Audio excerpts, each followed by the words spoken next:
Amén. De nuevo, Dios me les bendiga. Amén. A todos los que están acá y los que se van a conectar, les damos la bienvenida en el amor del Señor. Qué bueno verlos. Sé que me faltan algunas ovejitas. Vamos a ver cómo hacemos para que estén acá en el redil. Amén. Gloria a Dios. Esta tarde o esta noche ya vamos a tener el estudio en el Evangelio según San Lucas, en el capítulo 10. Lucas, capítulo 10. Gloria a Dios. No sé si habrá alguien que me lo pueda explicar un poquito en español, en inglés.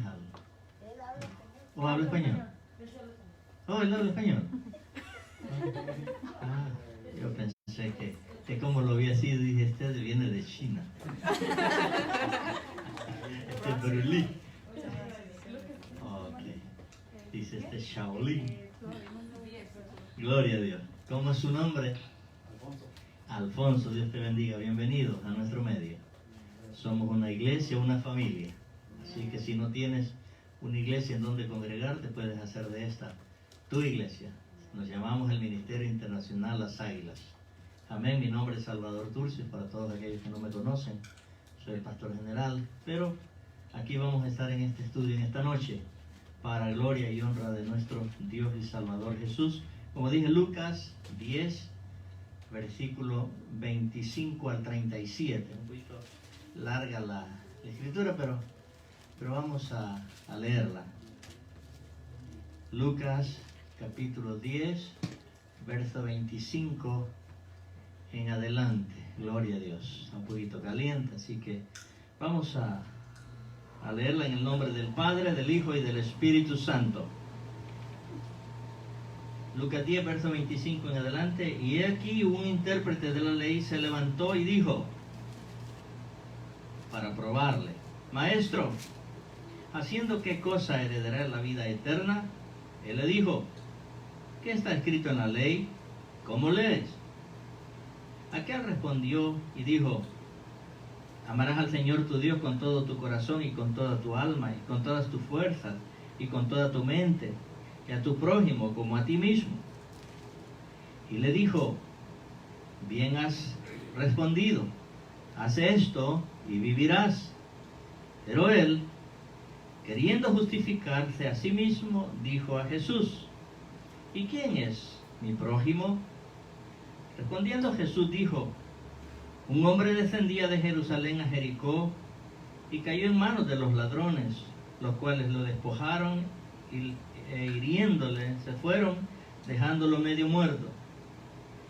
Aconteció que descendió un sacerdote por aquel camino y viéndolo pasó de largo.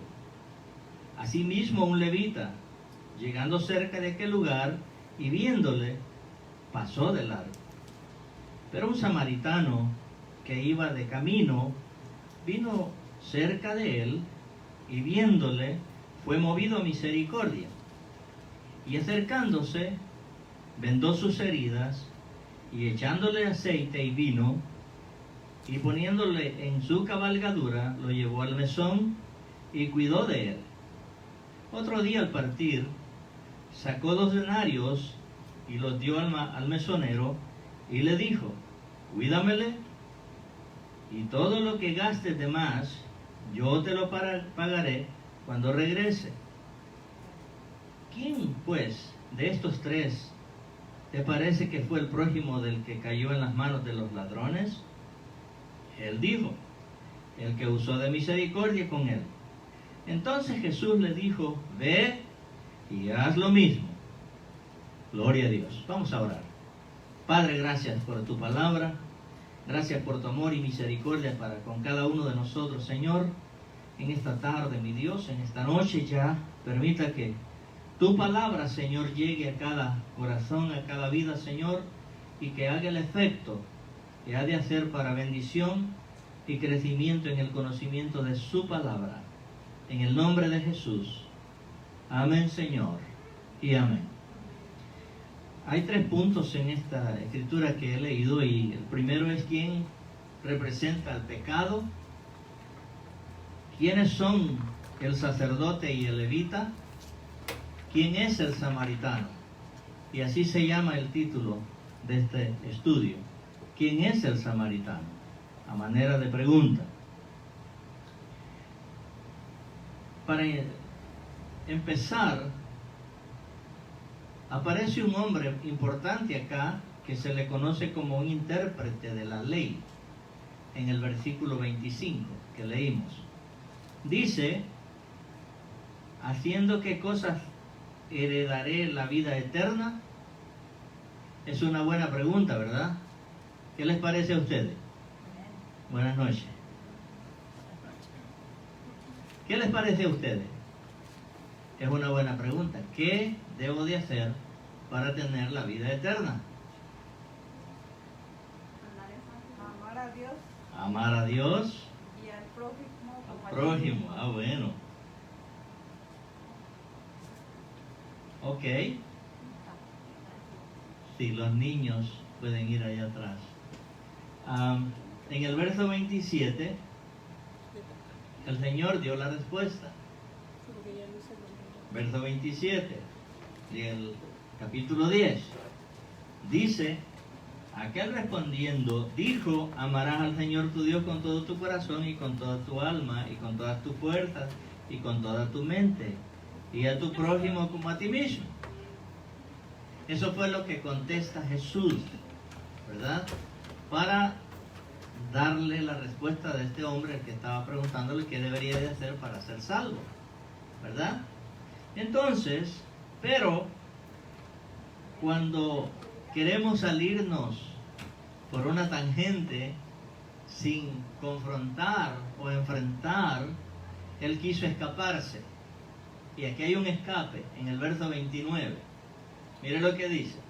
Pero él, o sea, el intérprete de la ley, queriendo justificarse a sí mismo, dijo a Jesús, ¿y quién es mi prójimo? Vamos a enseñárselo en esta noche. ¿Quién es el prójimo? Entonces, hay algo que es importante que entendamos, que todos, y específicamente en este tema, el prójimo tiene una responsabilidad que hacer, ¿verdad? ¿Cuál sería la responsabilidad del prójimo? Podríamos preguntarnos, ¿verdad? ¿Cuál sería la responsabilidad? Bien, antes de dar la respuesta, yo voy a hacer la pregunta a ustedes y a los que están allá también en el internet. ¿Quién es su prójimo? ¿Quién es su prójimo? Dígalo. ¿Nosotros? Gloria a Dios. Bueno, tu prójimo es tu vecino, el que está a tu lado, tu compañero de trabajo. En otras palabras, todos los seres humanos somos ese prójimo. O sea que yo tengo que saber que mi hermano Salvador es mi prójimo. ¿Y qué me dice el mandamiento? Que lo ame, ¿verdad? Como a mí mismo. Como me amo yo mismo, o como amamos al Señor. Eso es lo que la Biblia nos enseña. Entonces, como punto número 1, ¿quién representa al pecado? Bueno, hay 2 lugares maravillosos que se observan en este pasaje: Jerusalén y Jericó. Jerusalén se le conoce como la ciudad de paz, por eso es Sión, ciudad de paz. Pero Jericó representa una nación bajo maldición, o sea, pecado. Entonces, tenemos que entender, para que podamos llegar a comprender lo que esta parábola nos enseña, el camino de Jerusalén a Jericó es hacia abajo, porque Jerusalén está en lo alto de la montaña. Entonces, cuando la Escritura dice que tanto el sacerdote como el levita van bajando, es que estaban en una posición alta, pero si nos descuidamos vamos a comenzar a bajar. Así es que necesitamos mantenernos arriba, en Jerusalén, la ciudad de paz. Ok. Cuando este hombre va de camino de Jerusalén a Jericó, que va bajando, dice, cayó en manos de ladrones. Entonces, en el verso 10 del Evangelio de San Juan, capítulo 10, versículo 10, nos dice, yo siempre les he pedido que traigan libretita, porque yo no voy a buscar los versículos bíblicos, ya los tengo anotados. Amén. Dice, el ladrón no viene sino para hurtar y matar y destruir. Observe lo que viene el ladrón. Aquí estos ladrones representan a Satanás. ¿Ok? Y Satanás no viene para otra cosa, sino para matar, hurtar y destruir. Eso es lo que dice la parte B del verso 10. La parte B dice, yo he venido para que tengan vida y vida en abundancia. En abundancia. Ajá. ¿Quién es ese que trae vida en abundancia? Jesús. En ese verso hay dos personajes también. Y necesitamos diferenciar entre uno y el otro. La primera parte dice que este hombre cae en manos de ladrones, que representa a Satanás, y él no viene sino para matar, hurtar y destruir. Entonces, en la parábola que leíamos, dice que lo dejaron medio muerto, ¿verdad? En otras palabras, quizás se quiso oponer para que no le robaran, y si son 2 o 3, imagínense. Entonces es necesario que mejor levantemos las manos y que se lleven lo que se quieran llevar. Porque vas a salir perdiendo. Y es mejor conservar la vida. En el sentido de no entregársela a manos de ladrones, ¿no? Ahora, si es por la causa de Cristo, eso es diferente. Ahí cambia. Porque tenemos que pararnos firmes en lo que el Señor nos dice en su palabra. Entonces, como dije aquí, los ladrones representan a Satanás. Veamos el verso 30, que ya lo habíamos leído, pero quiero para que se vaya impregnando de la palabra. En Lucas 10, verso 30, respondió Jesús, dijo, un hombre descendía de Jerusalén a Jericó y cayó en manos de ladrones, los cuales le despojaron e hiriéndole, se fueron, dejándolo medio muerto. ¿Verdad? Me llamó la atención acá, cuando leí esta escritura, que dice herido y medio muerto. Quiere decir que quedó bastante lastimado, ¿verdad? A punto de morir. Eso es lo que nos dice la escritura. Ahora, ¿por qué yo les digo esto? Vamos a ver Efesios 2, lo que nos dice del verso 1 hasta el 5. Y ahora ya vamos a ir entendiendo de qué se trata esta parábola. Efesios 2, verso 1 en adelante dice, y Él os dio vida a vosotros cuando estabais, ¿qué? Muertos. ¿Medio muertos? Muertos. No, muertos dice. Dice que estaban muertos en vuestros delitos y pecados. Verso 2, en los cuales anduvisteis en otro tiempo, siguiendo la corriente de este mundo, conforme al príncipe de la potestad del aire, el espíritu que ahora opera en los hijos de desobediencia. La escritura es bien clara. Aquí nos representa a nosotros. Antes de nosotros de venir a Cristo, dice la Biblia que estábamos muertos en delitos y pecados. Verso 3 de ese mismo capítulo de Efesios 2, entre los cuales también todos nosotros vivimos en otro tiempo, en los deseos de la carne, de nuestra carne, haciendo la voluntad de la carne y de los pensamientos, y éramos por naturaleza hijos de ira, lo mismo que los demás. Verso 4.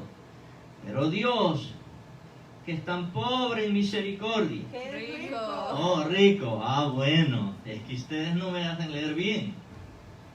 Dice, es rico en misericordia por su gran amor con que nos amó, aun estando nosotros muertos en pecado, nos dio vida juntamente con Cristo. Entre paréntesis, por desgracia sois salvos. Por gracia. Oh, por gracia. Por gracia. Gloria a Dios. Por gracia.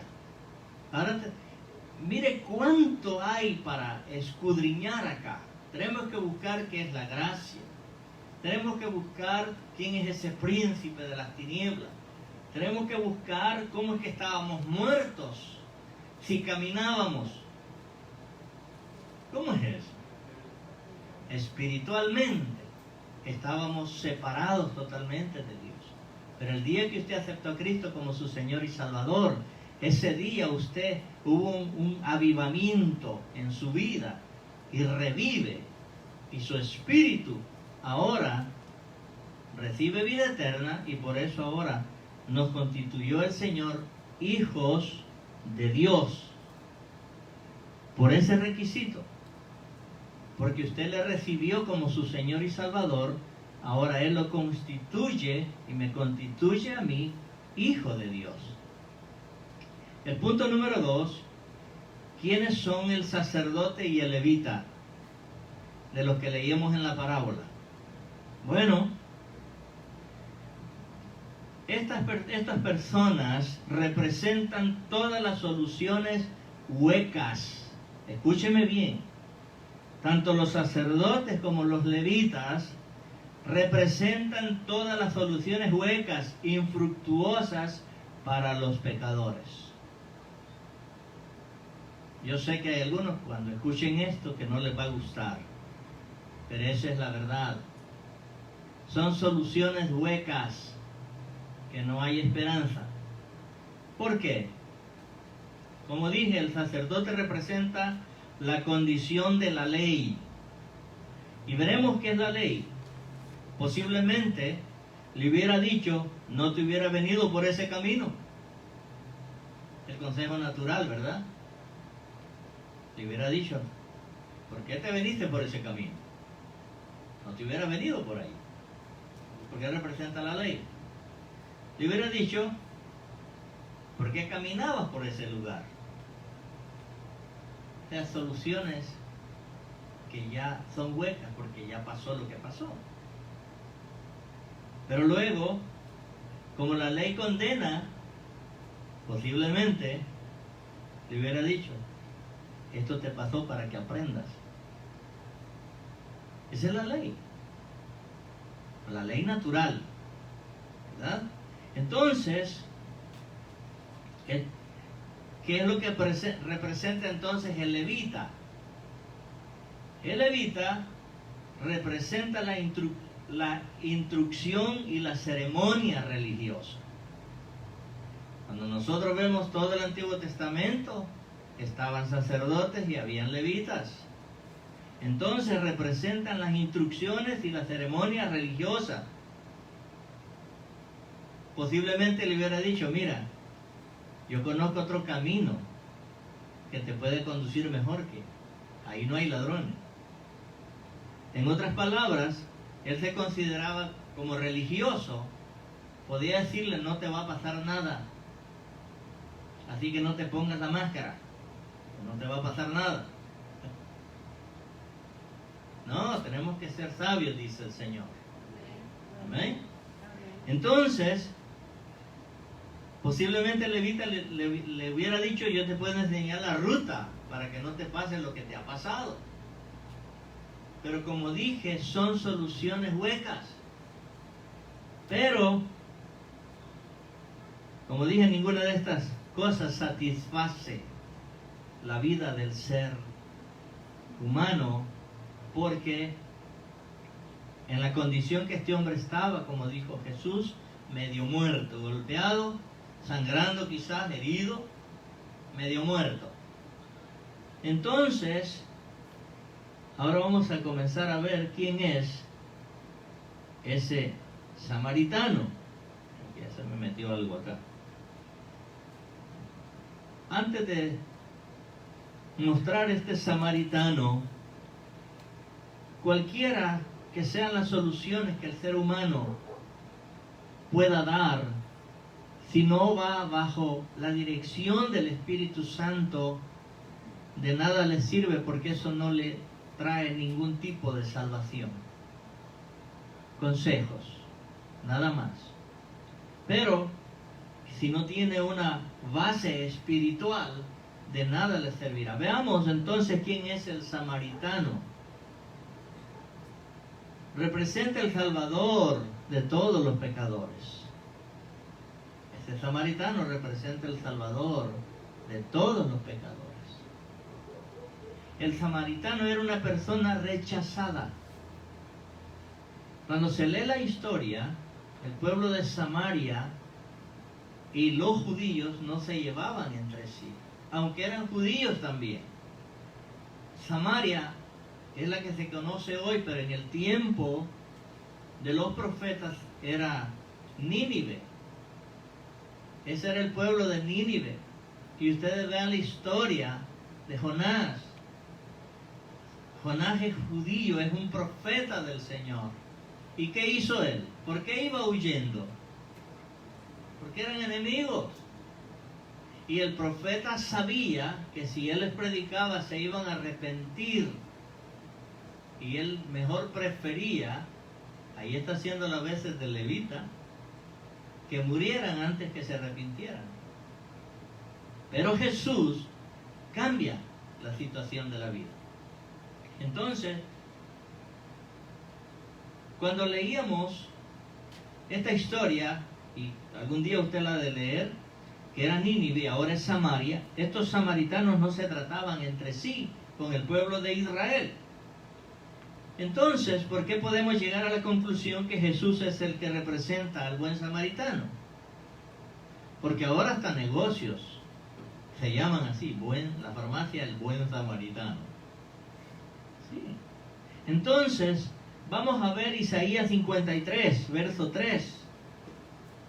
Y ahora vamos a entender cómo Jesús representa a ese samaritano.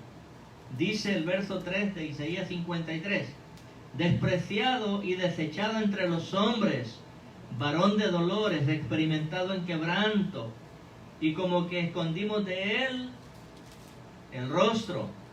¿Qué dice que fue? Menospreciado y no le estimamos. Piense por un momento. Este sacerdote y el levita sabía que era un samaritano. Jesús no lo sabían. Por eso él da esta parábola para que entiendan que ellos odiaban a los samaritanos, estaban de enemigos. Y ese enemigo vino a ayudar a este hombre que estaba a punto de morir. Entonces, cuando Jesús dice que viajaba, él tenía un destino ya definido y sabía lo que había venido. Entonces, él se acerca, llega donde está el herido. Y en la parábola vemos que tanto el sacerdote como el levita pasaron de largo, representando que no les importaba nada lo que le estaba pasando a este hombre. Pero Jesús hace lo contrario. Cuando nos vio a nosotros, y lo que leíamos en Efesios, muertos en delitos y pecados, ¿qué hizo él? Se entregó, dice, a sí mismo. Y el pasaje que leía la pastora al inicio, Hebreos 12, dice que no le importó el oprobio, llegando hasta la muerte y muerte de cruz. Entonces, veamos Lucas 19, verso 10. Como decía, Él llegó donde estaba el herido. Mire lo que dice Lucas 19, verso 10. Dice, porque el Hijo del Hombre vino a buscar y a salvar lo que se había perdido. Jesús venía a buscar y a salvar lo que se había perdido. Todos nosotros estábamos perdidos. Toda la humanidad que no tiene a Cristo, sé que no les va a gustar, pero están perdidos. No hay esperanza de salvación, a menos que ese samaritano se acerque y los toque y vamos a ver lo que él usa. Pero vamos a ver en Filipenses también 2, versos 5 al 8. Voy dando algunas de las características de lo que es el personaje de Jesús. Dice Filipenses 2, versos 5 en adelante. Haya pues en vosotros este sentir que hubo también en Cristo Jesús. ¿A quién le está diciendo eso? A nosotros. Esta escritura es para nosotros. Dice, haya pues en vosotros este sentir que hubo también en Cristo Jesús, el cual, siendo en forma de Dios, no estimó el ser igual a Dios como cosa a que aferrarse. Jesús es Dios. Él es Dios.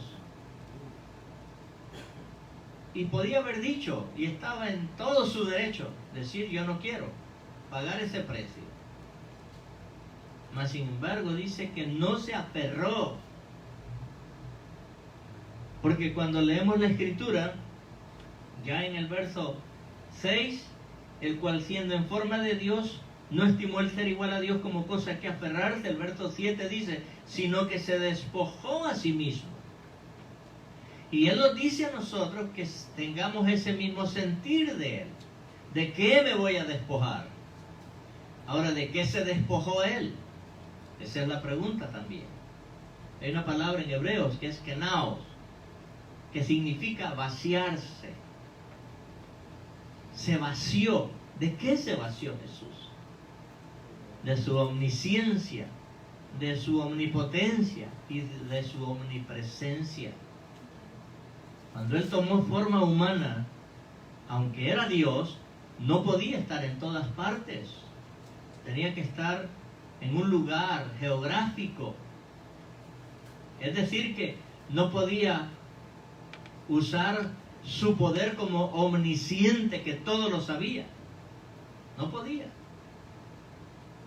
Ni podía ser omnipotente, el todopoderoso. No dejando de ser Dios, pero no usó esos atributos como Dios. Por eso el verso nos dice, sino que se despojó a sí mismo, tomando forma de siervo, hecho semejante a los hombres. ¿Y cómo somos nosotros? Débiles. El hecho de que tengamos mazos así bien fuertes, como los míos, pues no. Pero somos débiles. Pero, verso 8, y estando en la condición de hombre, se humilló a sí mismo, haciéndose obediente hasta la muerte y muerte de cruz. ¿Llegaríamos nosotros hasta ese punto? Me temo que no. Bendito el Señor, que Él sí lo soportó y llegó hasta pagar el precio por usted y por mí. Por cada uno de nosotros, por cada uno de los que están a través del internet.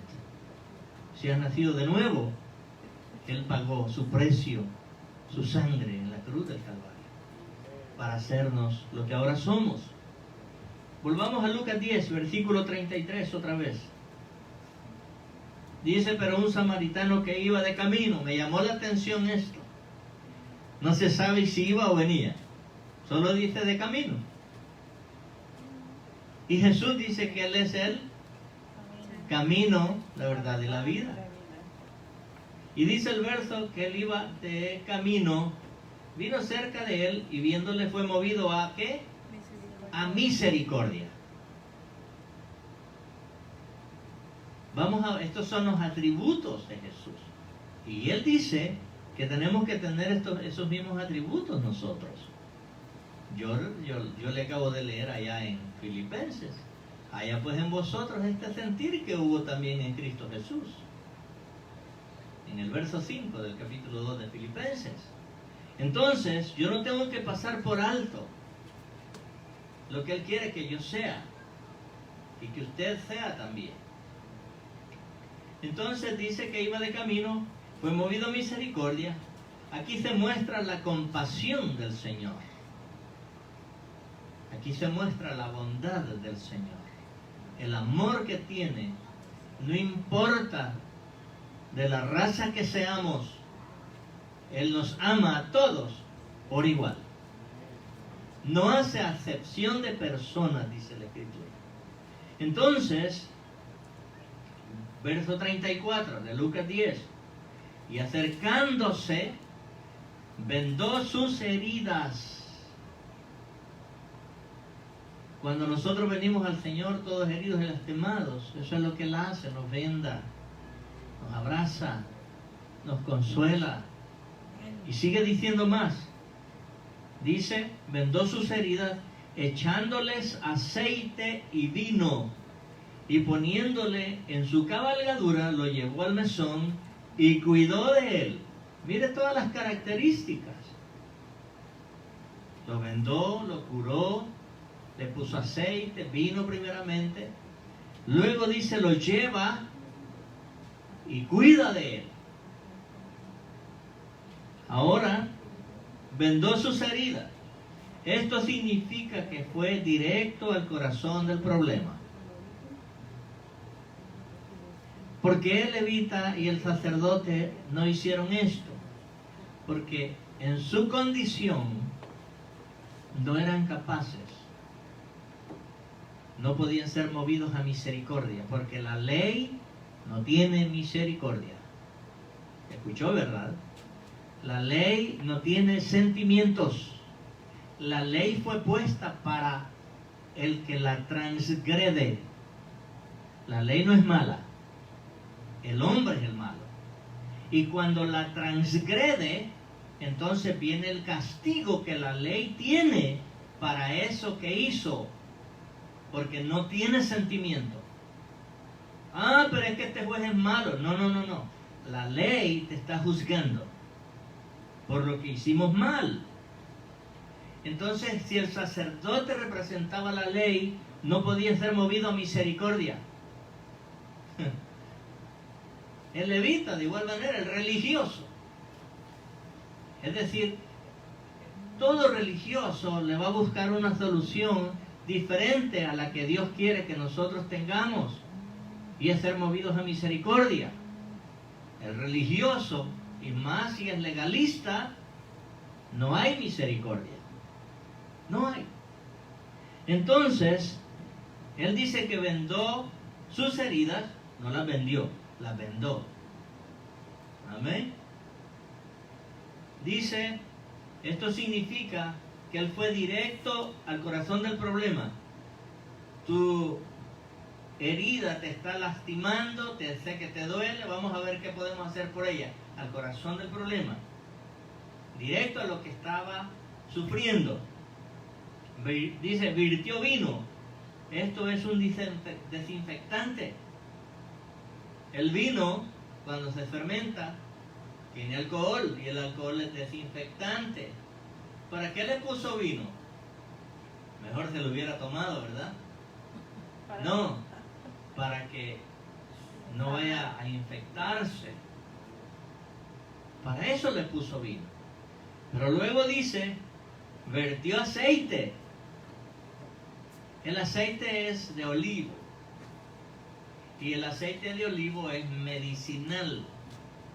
Además de que representa o tipifica al Espíritu Santo.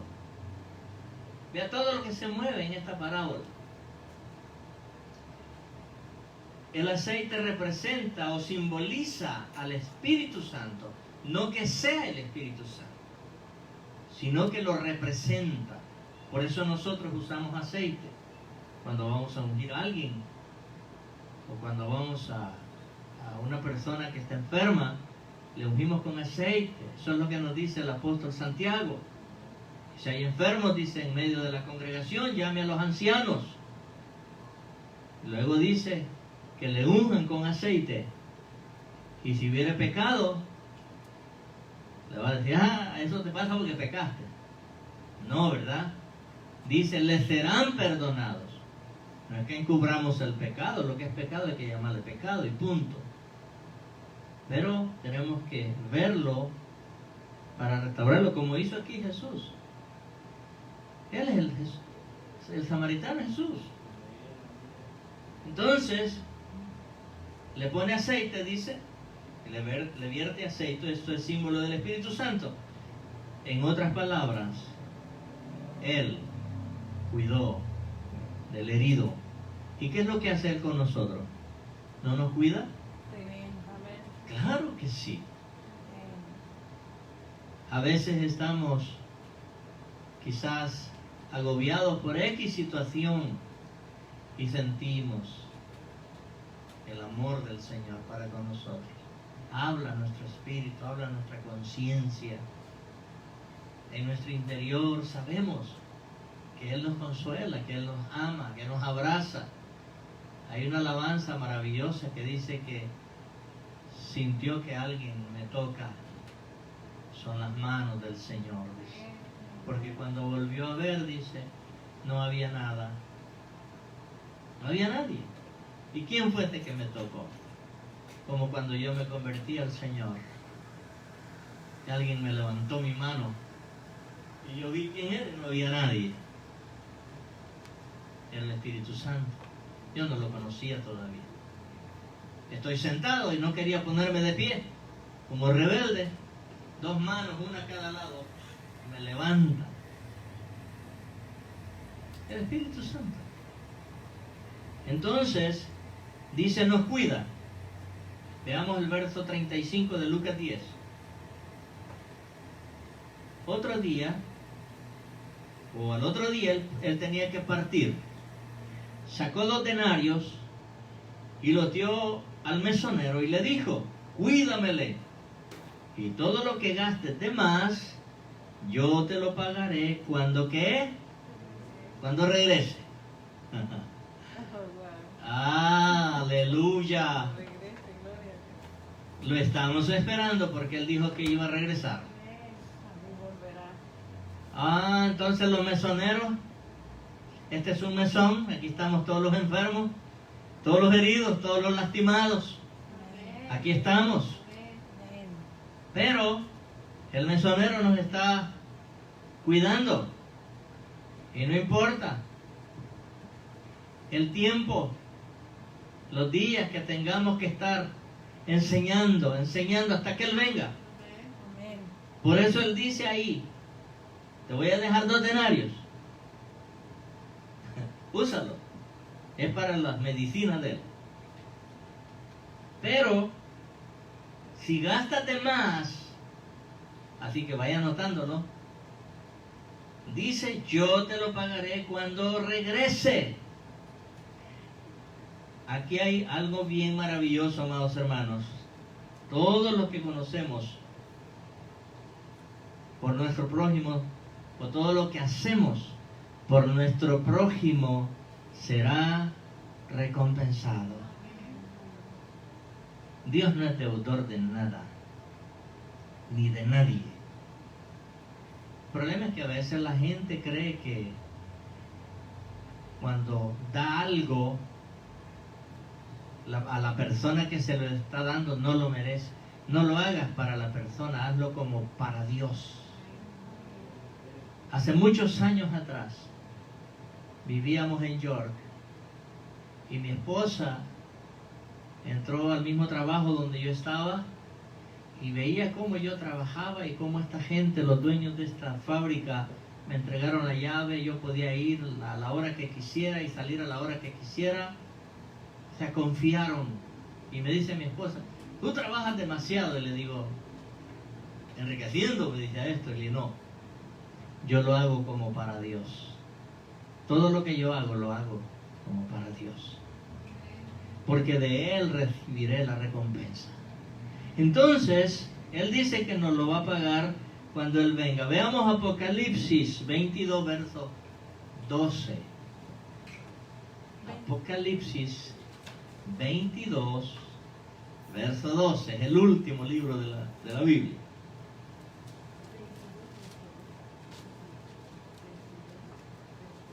Apocalipsis 22, versículo 12. Dice así: he aquí yo vengo pronto. ¿Quién es el que está diciendo esto? El samaritano. Aleluya. Él dice: yo vengo pronto y mi galardón conmigo para recompensar a cada uno según su obra. Todo lo que usted hace por el prójimo no quedará sin recompensa. Cuando aprendemos esto, lo hacemos con amor, con gozo, porque nosotros mi esposa y yo, cuando digo nosotros es porque incluyo a mi esposa, hemos visto la mano de Dios manifestarse de formas maravillosas en nuestras vidas. Y nos ha bendecido cumpliéndose lo que dice en Malaquías: abriré las ventanas de los cielos y derramaré bendición sobre vosotros hasta que sobreabunde. Y por eso lo hacemos. Yo tengo ya 41 años sirviéndole al Señor. Y desde la segunda semana que yo me convertí hasta hoy, nunca dejé de darle lo que a Dios le pertenece. Hasta el día de hoy lo sigo haciendo. Así que, hermanos, porque entendí que la palabra me dice que, y parece que en el estudio anterior les dije, con solo la salvación que me dé es suficiente. Porque estábamos hablando de las mansiones, ¿verdad? Imagínense. Con solo la salvación, número 1, escapamos del infierno y de la condenación eterna. Es suficiente. Pero Él dice que dará conforme a lo que hayamos hecho.